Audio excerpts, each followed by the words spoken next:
Fala galera do História Sem Cheat, beleza? Eu sou o Lucas Olistrel e esse é mais um Ganhando XP de História Geral.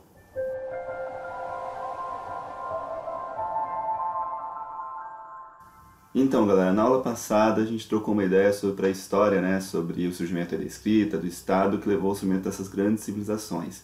E aí então nós finalmente chegamos à história, não é? A gente não está falando mais de pré-história agora, nós estamos falando de história mesmo. Para ser bem específico, história antiga, tudo bem? E assim, como você sabe que o historiador adora dividir as coisas em pedacinhos aí, a gente também vai dividir a história antiga em duas coisas, né, duas partes. História antiga oriental, que a gente vai tratar aí dos povos aí da Mesopotâmia, Egito e tudo mais, e história antiga ocidental, que fala de Grécia e Roma, tudo bem? Hoje a gente vai falar especificamente do Egito, mas antes de falar dele a gente tem que falar um pouquinho sobre, né, onde ele se encontra, né? O Egito ele é parte dos estudos aí de história antiga oriental. E o que é essa história antiga oriental, né? É todo estudo feito sobre os povos que existem aí no que a gente chama de crescente fértil. Tá aparecendo aí na tela de vocês uma imagenzinha aí mostrando o que é esse crescente fértil. Como você pode ver, isso vai seguindo aí o caminho dos rios, né?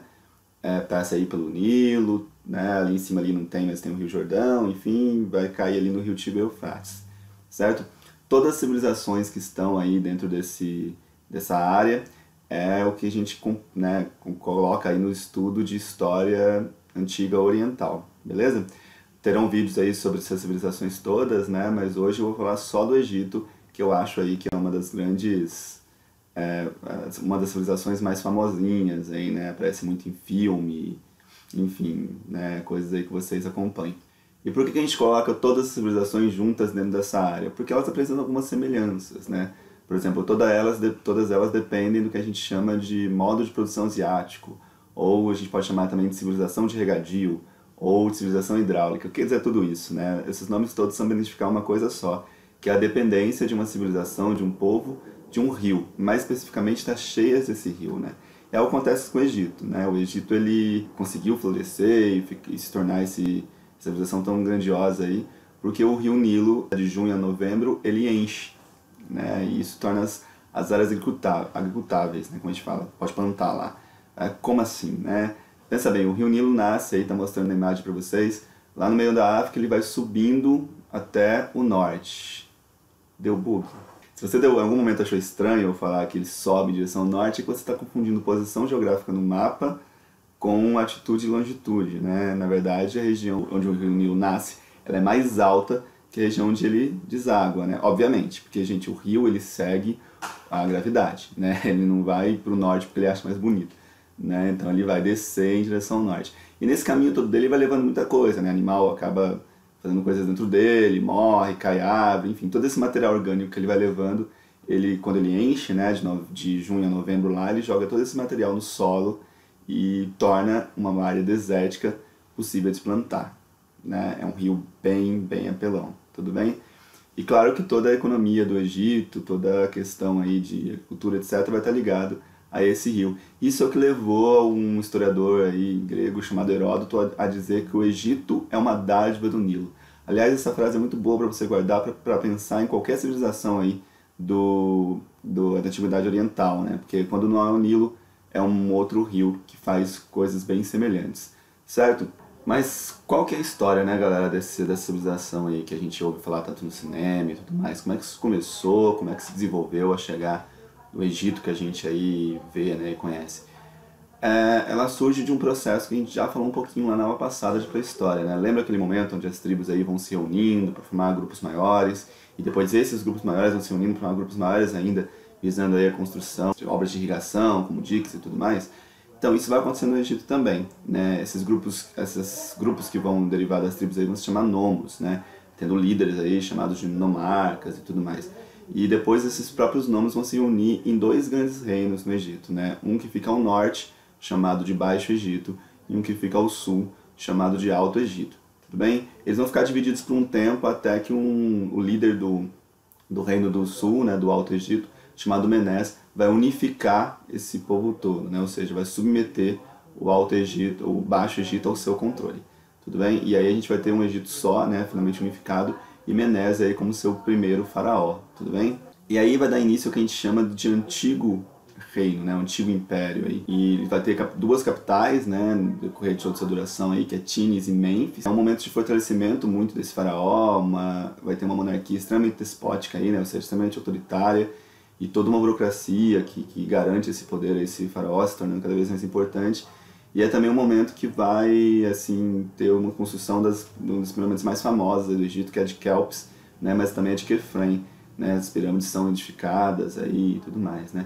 Interessante dizer que as pirâmides, na verdade, são túmulos, né, para os faraós, né, todo mundo acha aí que são templos, muitas vezes, mas não, né, embora também sejam locais de adoração, muitas vezes, mas elas são principalmente túmulos para esse faraó, né, que é considerado um deus e tudo mais, mas a gente vai falar disso já já.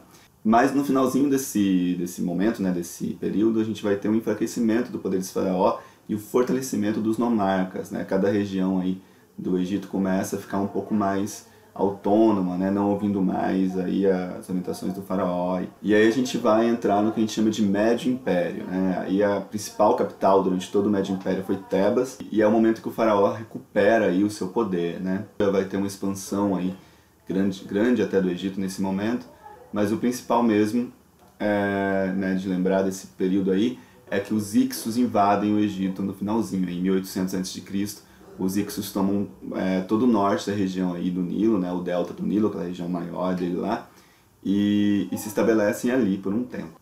Eles vão ser expulsos do que a gente vai chamar de Novo Império, né, que é um momento aí que existe uma série de, sei lá, como a gente pode chamar, um sentimento nacionalista, entre aspas, aí dos egípcios, que vem com essa expulsão dos Hicsos, e também vai ser aí uma ideia de aversão ao estrangeiro, né, eles vão escravizar os hebreus. É esse período aí que trata o êxodo e tudo mais, né?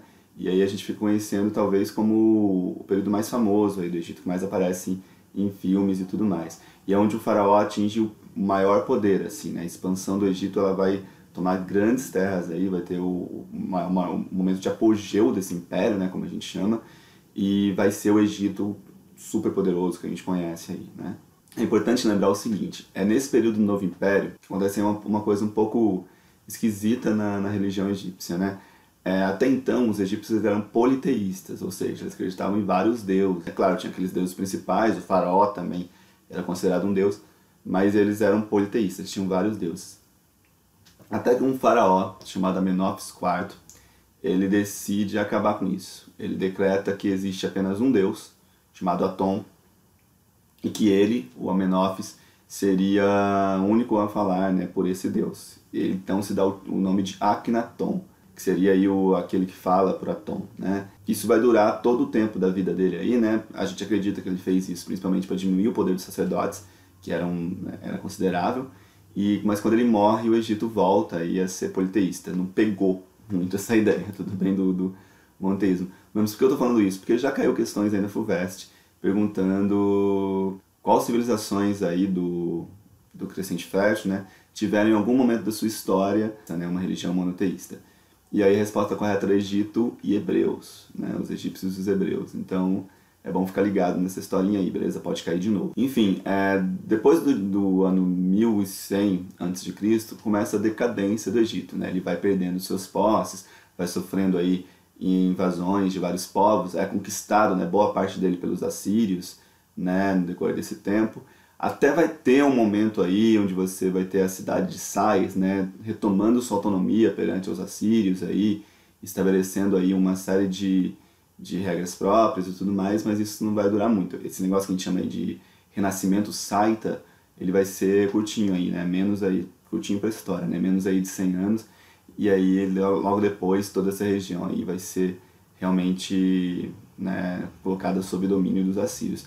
Depois disso você vai ter o conquista aí, né, os persas vão conquistar o Egito e ele vai passar aí por várias mãos, né, Roma, os turcos, enfim, Inglaterra, uma série de povos aí vão tomar o Egito. Ele só vai realmente conseguir a sua autonomia novamente no século XX, beleza? Esse é um resuminho da história deles, né, claro que não é todo detalhado, mas espero aí que dê para ter uma noção de como é que surge esse império aí que a gente conhece, né? Mas o que você precisa guardar aí mesmo para o seu vestibular? A história mesmo do Egito, o Renascimento Saita, essas coisas todas não cai tanto. O que vai cair são alguns aspectos do Egito, né? O que o Egito era em termos econômicos, do que ele era em termos religiosos, né? Em termos econômicos, tem que lembrar que o Egito dependia muito da agricultura, né? E baseado naquela ideia do Nilo, lembra? O Nilo sobe lá, faz suas cheias, torna a terra agricultável, então você pode plantar lá e aí é ok, beleza? O rio Nilo também é importante para a comunicação do império, né? E para o comércio. Embora uma coisa boa de lembrar é que o Egito não tinha moeda, né? Ele não tem o que a gente chama do processo de monetarização, né? As trocas comerciais eram feitas em espécie mesmo. Você dava o que você queria trocar e recebia aquilo que você queria de volta, tudo bem? Então, assim, você não vai ter moeda de ouro, moeda de prata, nada disso, tudo bem? O Egito não vai apresentar essa característica. O trabalho no Egito era baseado na servidão, né? As pessoas eram, embora você vai ter períodos aí que você vai contar com a presença de escravos, como o caso dos hebreus e tudo mais, a maior parte da sua história o Egito vai trabalhar num processo de servidão, como a gente chama, né? Os próprios egípcios aí da casta mais inferior aí, né, em estado social, vai ter que trabalhar nas grandes obras aí e tudo mais, tudo bem? E aspectos aí socioculturais, né, como a gente chama, você vai ter a religião como base do Egito, né? Lembrando que o Egito é um estado teocrático, né? O que é isso? Você tem aí uma sociedade que é totalmente voltada a questões religiosas, né? As questões religiosas é que definem né, quais são as leis, quais são as regras e tudo mais. Além disso, você vai ter o próprio líder do Estado, que no caso é o faraó, também como líder da religião. Lembra, o faraó era considerado um deus, não qualquer deus, né? Ele era considerado o líder, assim, né? O mais importante dos deuses. Então você deveria obediência total a esse faraó, porque ele era um deus, ele podia te punir eternamente. Olha que tenso. É interessante também que você observar a religião egípcia, ela tem uma característica muito específica que a gente chama de antroposomorfia, né? A gente pode falar que ela é uma religião antroposomórfica. O que é isso? Você mistura aí elementos humanos com elementos de animais, tudo bem? Na forma desses deuses. Então estou colocando umas imagens aí para vocês verem de como isso, né, aparece no Egito, certo? E também o modo de escrita do Egito, também ligado a essa religião, que são os hieróglifos, né? Ou seja, as marcas sagradas, os grifos sagrados, né? Glifos sagrados. Você vai ter tipo uma série de escritas que exemplificam, né, que são esses desenhos aí que está aparecendo para vocês, que transmitem aí mensagens muitas vezes de interesse aí do Estado e de toda a religião que o compõe. Claro que tem muito mais para falar sobre o Egito, tá, gente? Mas o que você precisa lembrar é isso. Então, resumindo, o Egito está na região do Crescente Fértil, que faz ele, né, estar dentro da área de estudo chamada História Antiga Oriental. Lembra que ele depende da cheia de um rio chamado Nilo, tudo bem? Que vai levar todo esse material orgânico aí e depois jogar isso no deserto, permitindo que essas áreas se tornem aí possíveis de plantar, né? E que é uma sociedade teocrática. Aliás, a gente fez um vídeo há um tempo atrás, né, aqui no canal, sobre Estado teocrático e tudo mais. O link está aí para vocês. Então é isso por hoje. Se tiver com alguma dúvida, deixa aí, ou nos segue lá no Facebook também, e pode colocar sua dúvida lá. Se gostou, dá um like no vídeo, compartilha pra galera aí, e muito obrigado. Um grande beijo.